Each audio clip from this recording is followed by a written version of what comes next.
सदाप्रभु को यही पवित्र सेवा कार्य पाई धन्यवाद देवा संगे संगे उपस्थित प्रत्येक दर्शक बंधु मानू जीशु नाम रे नमस्कार ज्ञापन करुअछि। आसंतु आम्भे माने वर्तमान प्रार्थना करी यही सेवा उपासना आरंभ करिबा। मो प्रार्थना रे आपण माने मध्य प्रभुंक ठारे समर्पण हेबे। हे आमानकर सृष्टिकर्ता जीवंत स्वर्गस्थ महिमामय परमेश्वर, तुम पाद तले धन्यवाद दौचु। आज पुनर्बार आमानकु तुम सानिध्य को आसवा पाई एठारे उपस्थित कराइल। एठारे उपस्थित प्रत्येक को आशीर्वाद कर, वाक्य द्वारा निष्ठा एवं तुमर गौरव करने पाई साहाय्य कर। जीशुंक नाम रे मागुअछु, आमेन। धन्यवाद। वर्तमान आमाने गीत माध्यम रे सदाप्रभुंकर पवित्र महानामर गौरव करिबा। मु ए समय रे आमानक मध्यरे थिबा संगीत दल को अनुरोध करिबी से माने आसीबे एवं प्रभुंक महिमार्थे गोटे अर्थपूर्ण गीत गान करी ईश्वरंकर प्रशंसा करिबे।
संगीत दल को कृतज्ञ पुणी धन्यवाद दिए। प्रभु से मानकु बहुल आशीर्वाद करंतु। आसंतु वर्तमान आमाने आजिर शिक्षा मध्य को जीवा। आज आमानकर शिक्षा निमंते बाइबल रो जो शास्त्रांश अच्छी ताहा आपण माने पाइबे। माथ्यू लिखित सुसमाचार तार 5 अध्याय तार 13 पद तहिरे एई प्रकार लेखा अछि। मु पाठ करिबी, आपण माने मन ध्यान देबे। तुम्भे माने पृथ्वीर लवण, किंतु लवण जदि स्वाद विहीन हुए तेबे ताहा काहीरे लवणयुक्त हेब, ताहा आउ कौनसी कार्ययोग्य नुहे। केवल बाहर पकाई लोकमानक पाद तले दलित हेबार योग्य। प्रभु ए वाक्य आमने प्रत्येक को आशीर्वाद करंतु। एही स्थान रे जीशुख्रीष्ट आम्भे प्रत्येक को ए जगतर लवण सहित तुलना कले। ए जगत रे अनेक विषय अच्छी तथापि जीशुख्रीष्ट कहीं आंभ मानू लवण सहित तुलना करी अछंते। आमने जानू लवण जेतेबेले आमने ध्यान दौ लवणर अनेक उत्तम गुण रही एवं लवण सबुबेले उत्तम प्रभाव बा इन्फ्लुएंस पकाए। तेणु आज मो वाक्यरू लवणर तीनोटी गुण आलोचना करने को चाहिए। कहीं जीशुख्रीष्ट विश्वासी मानू ए जगतर लवण सहित तुलना कले। ए तीनोटी गुण आमर जीवन में जदि रही आमने एक प्रकृत एवं ख्रीष्ट गौरवयुक्त विश्वासी हो पारिबा। तेबे लवणर कथा जितेबाला आम चिंता करूँ प्रथम विषय आमर मनरे आसे ताहा होची स्वादर गुण लवणर टेस्ट। कारण आम समस्ते जानिछु जदि आमने कौनसी खाद्य उत्तम भाव में रांधि थाउ किंतु तहिरे जदि लवण देबार आम भूली जावा ताहले खाद्यर टेस्ट रहे ना, स्वाद चली जाए। ठीक सही प्रकार लवणर स्वाद पाई लवण परिचित। ए जगत रे आम्भे माने प्रत्येक लवण अटु अर्थात आम्भे माने जगत पाई स्वादयुक्त जीवन काटिबा दरकार। जदि आपण माने देखिबे बाइबल रे कलस्य तार 4 अध्याय 6 पदरे लेखा अछि तुम्भ मानकर कथा लवण रे स्वादयुक्त हो एवं मनोहर हो। आमे अन्य मानक सहित की प्रकार कथा ही पारिबा, आंभ मानकर कथावार्ता की प्रकार अन्य मानक पाई मनोहर आ स्वादयुक्त हबो, यह बाइबल आमको शिखाए। मनुष्य तार कथा द्वारा आ कर्म द्वारा चिन्हा जाए। जदि आंभे माने एक विश्वासी जीवन ही आमर कथा जदि स्वादयुक्त न थाए ताले ख्रीष्ट गौरवान्वित हेबे नाही। ए छोट मुखरे आम्भे माने जहा कहूचु अन्य मानक पाई ताहा निष्ठा स्वादयुक्त हेबाकु पड़िबो। लेखा अछि हितोपदेश 16:24 पदरे आंभर कथा द्वारा अन्य माने स्वास्थ्यता लाभ करिवे। तेणु ए जगत रे आमानकर कथा स्वाद हो एवं केवल कथा नुहे आमानकर कर्म मध्य स्वाद हेबाकु पड़िबो। जीशु कहिले गच्छ फल द्वारा चिन्हा जाए, ठीक सही प्रकार जड़े मनुष्य तार कर्म द्वारा चिन्हा जाए। आमर कर्म जदि लवण परि स्वादयुक्त हब नाही ताहले ईश्वरंकर गौरव की प्रकार हेब।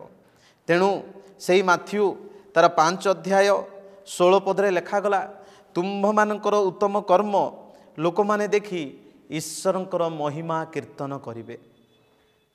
कॉन्टेक्स्ट मध्य आमानकर कथा जीवन शैली एवं कर्म कथा प्रकाश करे। आमे कौन लवण परि स्वादयुक्त जीवन काटुचु कि यह आमानक पाई सबुठु गुरुत्वपूर्ण विषय। मन रखंतु ए जगत रे अनेक विषयर विकल्प अच्छी, सब्स्टिट्यूट अच्छी, किंतु लवणर नाही। जेतेबेले आमे खट्टा चाहूचु जदि तेंतुली नथिबो ताहले टमाटो सहित मध्य चले। जदि आमे मिठा चाहूचु चीनी नथिले गुड़ मध्य चले। किंतु जेतेबेले आमे लवण चाहूँ लवणर कौनसी विकल्प नाही, ता स्वतंत्र आ यूनिक अटे। ठीक सही प्रकार जगत रे आम्भे माने ए स्वाद को बढ़ावा पाई ए लवणत्व अर्थात ख्रीष्टीय गुण एवं चरित्र जीवन शैली रखिबा आवश्यक। सेथिपाई जीशुख्रीष्ट एठारे आम्भ मानकु लवण सहित तुलना करिसेंते। एवं 2 नंबर विषय जदि आमे चिंता करिबा ताहा होउछि लवणर मिश्रणर गुण। लवण छोट हेले मध्य प्रत्येक द्रव्य सहित मिसी पारे, अर्थात यह तार शांतिर प्रतीक। जदि आपण माने मार्क पुस्तक तार 9 अध्याय 50 पद को देखिबे से स्थान रे लेखा अछि लवण उत्तम, किंतु लवण जदि ସ୍ୱାଦ ବିହୀନ ହୁଏ, ତାହାହେଲେ ତାହାକୁ କାହିଁରେ ସ୍ୱାଦଯୁକ୍ତ କରାଯିବ? ତୁମ୍ଭେମାନେ ଆପଣା ଆପଣାଠାରେ ଲବଣ ରଖ ଏବଂ ପରସ୍ପର ସହିତ ଶାନ୍ତିରେ ରୁହ। ଦେଖନ୍ତୁ, ଏ ସ୍ଥାନରେ ଲେଖା ଅଛି, ତୁମ୍ଭେମାନେ ଆପଣା ଆପଣାଠାରେ ଲବଣକୁ ରଖ ଏବଂ ପରସ୍ପର ଶାନ୍ତିରେ ରୁହ। ଆମ ଜୀବନରେ ଯଦି ଲବଣତ୍ୱର ଗୁଣ ରଖୁଛୁ, ଆମେ ପରସ୍ପର ଶାନ୍ତିରେ ରହିବା। ଲବଣ ଯେପରି ପ୍ରତ୍ୟେକ ଦ୍ରବ୍ୟରେ ମିଶିପାରେ, ଆମ୍ଭେମାନେ ପ୍ରତ୍ୟେକଙ୍କ ସହିତ ଶାନ୍ତିରେ ମିଶିକି ରହିପାରିବା। ପରିବାର ମଧ୍ୟରେ ସ୍ୱାମୀ ସ୍ତ୍ରୀ, ଯଦି ଆମମାନଙ୍କର ସମାଜ ମଧ୍ୟରେ, ପାଖ ପଡ଼ିଶା ମଧ୍ୟରେ ଆମର ଶାନ୍ତିରେ ଏକତ୍ର ମିଳିମିଶି ରହିବାର ଗୁଣ ଯୀଶୁ ଆମମାନଙ୍କୁ ଶିଖେଇଛନ୍ତି। ଯୀଶୁ ସ୍ୱର୍ଗ ଛାଡ଼ି ଜଗତକୁ ଆସିଲେ ଆମ୍ଭମାନଙ୍କ ସହିତ ଶାନ୍ତିରେ ରହିପାରିଲେ। ତେବେ କ'ଣ ଆମେ ସେଇ ଯୀଶୁଙ୍କର ଗୁଣ ଧାରଣ କରି, ଏଇ ଲବଣର ଗୁଣ ଧାରଣ କରି ଆମେ କ'ଣ ଅନ୍ୟମାନଙ୍କ ସହିତ ଶାନ୍ତିରେ ଜୀବନ କାଟୁଛୁ କି? ଆମେ ଅନ୍ୟମାନଙ୍କ ସହିତ ମିଶି ପାରୁଛୁ କି? ଆମଠାରେ କ'ଣ ଏ ଲବଣର ଗୁଣ ରହିଛି କି? ଦେଖିବେ, ଲବଣ ସବୁବେଳେ ହ୍ୱାଇଟ୍ ଥାଏ, ଧଳା ଥାଏ। କାହିଁକି? କାରଣ ଧଳା ଶାନ୍ତି, ନମ୍ରତାର ପ୍ରତୀକ, ପବିତ୍ରତାର ପ୍ରତୀକ। ଯୀଶୁ ଚାହାନ୍ତି ଆମ୍ଭେମାନେ ସେହି ପ୍ରକାର ଅନ୍ୟମାନଙ୍କଠାରେ ଶାନ୍ତିରେ, ନମ୍ରତାରେ ଏବଂ ପବିତ୍ରତାରେ ଜୀବନ କାଟୁ। ଆମ କଥା, ଆମମାନଙ୍କର ଜୀବନଶୈଳୀ, ଆମମାନଙ୍କର ଚିନ୍ତାଧାରା ସବୁବେଳେ ପ୍ରଭୁଙ୍କର ଗୌରବଯୁକ୍ତ ହେଉ। ଆମ ଛୋଟ ମୁଖରେ କାହାକୁ ଆଘାତ ନ କରୁ। ଆମମାନଙ୍କର ଜୀବନ କାଳ ମଧ୍ୟରେ ଏମିତି କୌଣସି କାର୍ଯ୍ୟ ନ କରୁ ଯାହା ପ୍ରଭୁଙ୍କୁ ଅପମାନ ହେବା ସଙ୍ଗେ ସଙ୍ଗେ ଆମର ଆତ୍ମାକୁ ଅପବିତ୍ର କରିବ। ତେଣୁ ଯାହାର ଜୀବନରେ ଲବଣ ଥାଏ, ସେହି ବ୍ୟକ୍ତି ପ୍ରଭୁଙ୍କର ଗୌରବର ଜୀବନ କାଟେ। ତେଣୁ ଯୀଶୁ ଆମ୍ଭମାନଙ୍କୁ ଜଗତର ଲବଣ ବୋଲି କହିଲେ। ଏବଂ ଯଦି ଆମେ ତୃତୀୟ ବିଷୟ ଦେଖିବା, ଲବଣର ଆଉ ଏକ ଗୁରୁତ୍ୱପୂର୍ଣ୍ଣ ବିଷୟ ରହିଛି, ତାହା ହେଉଛି ତାହାର ସଂରକ୍ଷଣ ଗୁଣ, ପ୍ରିଜର୍ଭେଟିଭ୍। ଆପଣମାନେ ଜାଣିଥିବେ, ଲବଣକୁ ଅନେକ ଖାଦ୍ୟ ପଦାର୍ଥକୁ ପ୍ରିଜର୍ଭ କରିବା ପାଇଁ, ସଂରକ୍ଷଣ କରିବା ପାଇଁ ବ୍ୟବହାର କରାଯାଏ। କାରଣ ଲବଣ ଯେଉଁ ଖାଦ୍ୟରେ ଥାଏ, ଶୀଘ୍ର ତାକୁ ପୋକ ଖାଏ ନାହିଁ। ଏହି ଜଗତରେ ଆମେ ଏକ ପ୍ରିଜର୍ଭେଟିଭ୍ ଭାବରେ ପ୍ରଭୁ ଆମକୁ ରଖିଛନ୍ତି। ଆଜି ଆମ୍ଭେମାନେ ପ୍ରଭୁଙ୍କର ବିଶ୍ୱାସୀମାନେ ଥିବା ସକାଶୁ ଏହି ଜଗତରେ ଏକ ଲବଣ ଭାବରେ ଅନ୍ୟମାନଙ୍କର ଜୀବନ ସୁରକ୍ଷା ହେବା ପାଇଁ ତାହା କାର୍ଯ୍ୟକାରୀ ହୁଏ। ତେଣୁ ଯୀଶୁଖ୍ରୀଷ୍ଟ ଆମମାନଙ୍କୁ ଏହି ଜଗତରେ ଏକ ସଂରକ୍ଷକ ଭାବରେ ବ୍ୟବହାର କରିବା ପାଇଁ ଚାହାନ୍ତି। ସେଥିପାଇଁ ଆମମାନଙ୍କୁ ଲବଣର ଗୁଣ ରହିବା ଦରକାର। ସେଥିପାଇଁ ଯୀଶୁ କହିଲେ, ଯଦି ତୁମ୍ଭମାନଙ୍କଠାରେ ଲବଣର ଗୁଣ ରହିବ ନାହିଁ, ତୁମେ ଯଦି ସ୍ୱାଦ ବିହୀନ ହୋଇଯିବ, ତାହେଲେ କେବଳ ପାଦ ତଳେ ଦଳାଯିବ। ତେଣୁକରି ପ୍ରିୟମାନେ, ଆସୁ ଏହି ଲବଣର ଗୁଣ ଆମେ ଆଣିବା ପାଇଁ କେବଳ ପବିତ୍ର ଆତ୍ମାଙ୍କର ସାହାଯ୍ୟ ଦରକାର। ତେଣୁ ଏହି ସଂରକ୍ଷକର ଗୁଣ ଆମେ ପୂର୍ବରୁ ମଧ୍ୟ ପରମେଶ୍ୱର ଯେଉଁ ନିୟମ ଦେଲେ ସେଥିରେ ଜାଣିପାରୁଛୁ। ଆପଣ ଯଦି ଲେବୀୟ ତାର 2:13 ପଢ଼ିବେ, ସେହି ପଦରେ ପରମେଶ୍ୱର ଇସ୍ରାଏଲ ଲୋକମାନଙ୍କୁ କହିଲେ, ତୁମ୍ଭେମାନେ ଯେତେବେଳେ ନୈବେଦ୍ୟ ଆଣିବ, ସେହି ନୈବେଦ୍ୟକୁ ଲବଣରେ ଲବଣାକ୍ତ କରିବ। ସେଥିପାଇଁ ପରମେଶ୍ୱର ସେମାନଙ୍କୁ ଲବଣର ନିୟମ ଦେଲେ, ଯାହା 2 ବଂଶାବଳୀ 13:5 ଲେଖା ଅଛି। ଏହାର ଅର୍ଥ କ'ଣ? ଯେତେବେଳେ ପରମେଶ୍ୱରଙ୍କୁ ନୈବେଦ୍ୟ ଦିଆଯାଏ, ତାହା ଲବଣରେ ସ୍ୱାଦଯୁକ୍ତ ଏବଂ ସଂରକ୍ଷିତ ହେଉ। ଆମ୍ଭେମାନେ ମଧ୍ୟ ଜଗତରେ ଅଛୁ, ଈଶ୍ୱରଙ୍କ ପାଇଁ ଆମେ ଯେତେବେଳେ ସମର୍ପଣ ଜୀବନ କାଟୁଛୁ, ଆମର ଜୀବନ କ'ଣ ସ୍ୱାଦଯୁକ୍ତ କି? ଆମେ କ'ଣ ଲବଣରେ ଲବଣାକ୍ତ କି? ପ୍ରଭୁ ଯୀଶୁଖ୍ରୀଷ୍ଟ ଆମମାନେ ପ୍ରତ୍ୟେକଙ୍କୁ ଏହି ଜଗତରେ ସେହି ଲବଣ କରିବା ପାଇଁ ଚାହାନ୍ତି। ତେଣୁକରି ସେହି ମାଥ୍ୟୁ ତାର 5:13 ଏବଂ 14 ପଦରେ ଯୀଶୁ କହିଲେ, ତୁମ୍ଭେମାନେ ଜଗତର ଲବଣ ଏବଂ ତୁମ୍ଭେମାନେ ଜଗତର ଜ୍ୟୋତି। ଏହି ଗୁଣ ଗୁଡ଼ାକ ଆମମାନଙ୍କର ଜୀବନରେ ଯେତେବେଳେ ଦେଖାଯାଏ, ତାହା ଅନ୍ୟମାନଙ୍କ ନିକଟରେ ଏକ ଉତ୍ତମ ପ୍ରଭାବ ପକାଇବା ସଙ୍ଗେ ସଙ୍ଗେ ଖ୍ରୀଷ୍ଟଙ୍କ ପ୍ରତି ଲୋକମାନେ ଆକର୍ଷିତ ହୁଅନ୍ତି। ଆମେ ଜାଣୁ, ଯଦି ଆମେ ଗୋଟେ ସାନ ପିଲାକୁ କୌଣସି କଥା ଶିଖାଇବାକୁ ଚାହୁଁ, ଯଦି କହିବା ଯେ ଚକୋଲେଟ୍ ଖାଇବା ଭୁଲ ଅଟେ, ଦାନ୍ତ ଖରାପ ହେବ, ହୁଏତ ଏହା ଶୁଣି ସେ ଶିଖିବ। କିନ୍ତୁ ଯେତେବେଳେ ସେ ପିଲା ଅନ୍ୟ ଜଣେ ପିଲାକୁ ଚକୋଲେଟ୍ ଖାଇବା ଦେଖିବ, ତା ମନରେ ଚକୋଲେଟ୍ ଖାଇବା ପାଇଁ ଇଚ୍ଛା ହେବ। ଏହାର କାରଣ କ'ଣ? କାରଣ ପିଲା ଯାହା ଦେଖେ ତାହା ଶିଖିଥାଏ।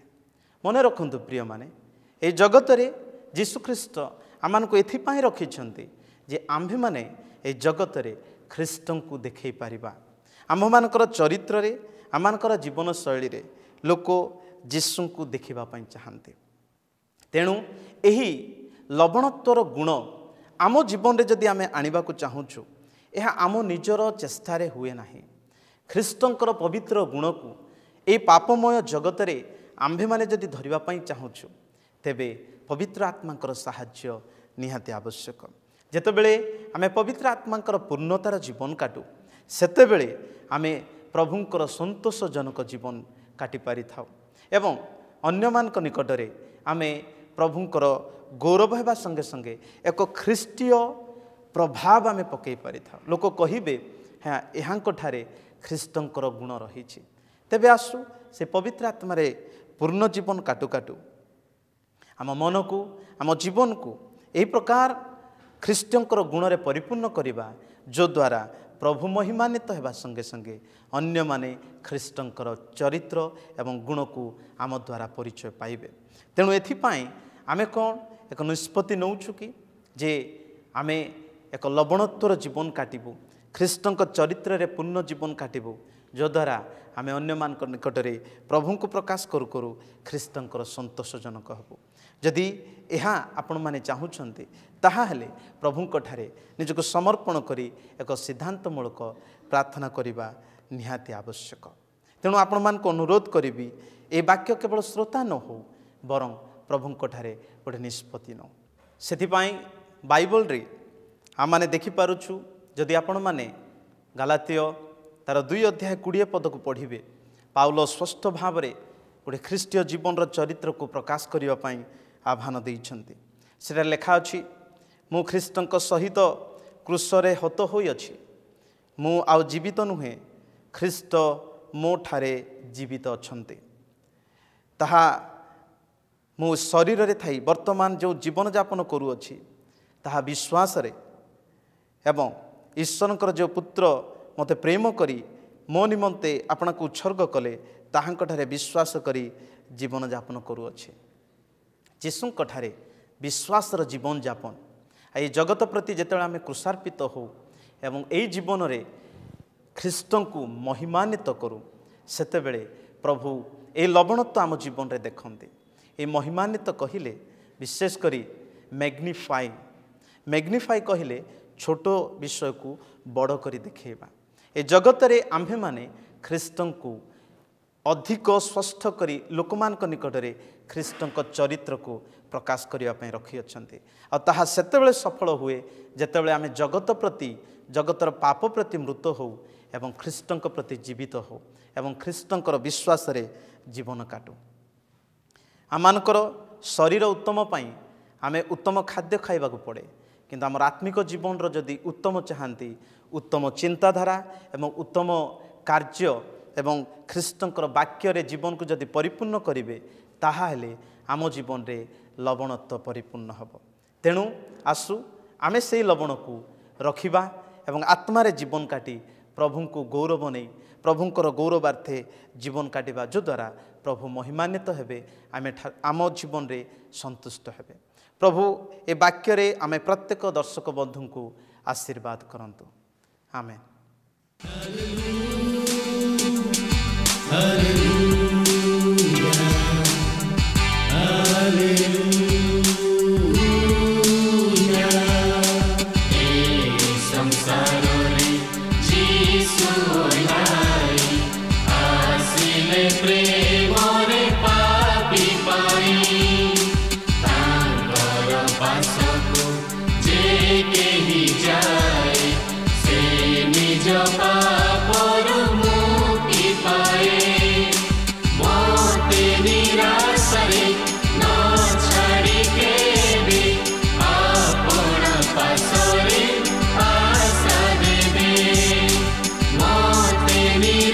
Sorry, no,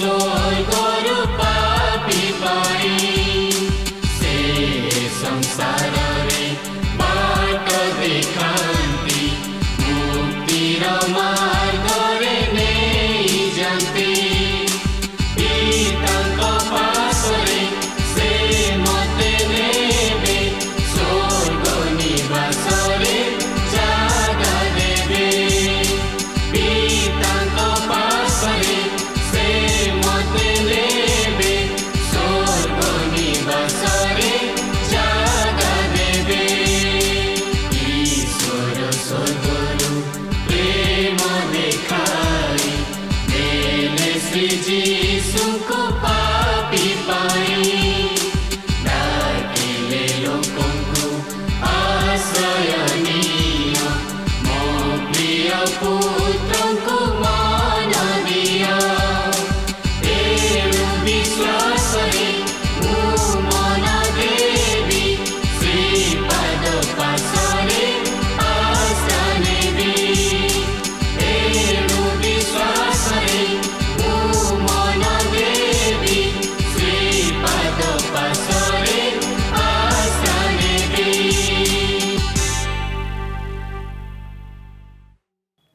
आसंतु वर्तमान आमे प्रार्थना करिबा।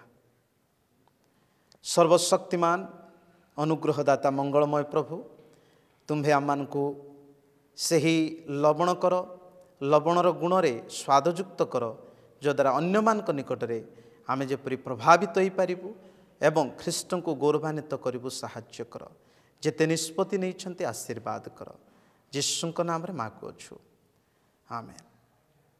प्रभु आमे समस्त को आशीर्वाद करंतु आसंतु वर्तमान आमे आशीष भिक्षा करी सांग करिबा।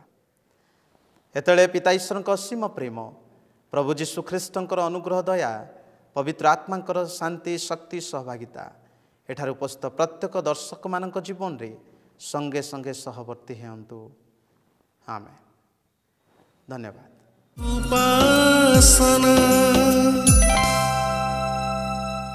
इमानुएल विजन द्वारा प्रस्तुत कार्यक्रम तो आपण माने देखुचंती देखिबा सहित आपण मानक सुचिंतित मतामत दे आमको उत्साहित करंतु।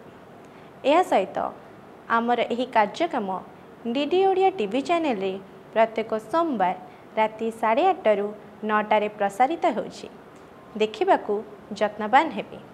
एहा सहित आमर एही यूट्यूब चैनल को सब्सक्राइब करने सहित बेल आइकन को क्लिक करंतु जहा द्वारा आपण माने प्रथमे आमर नुआ नुआ कार्यक्रम सूचना पाई परिबे।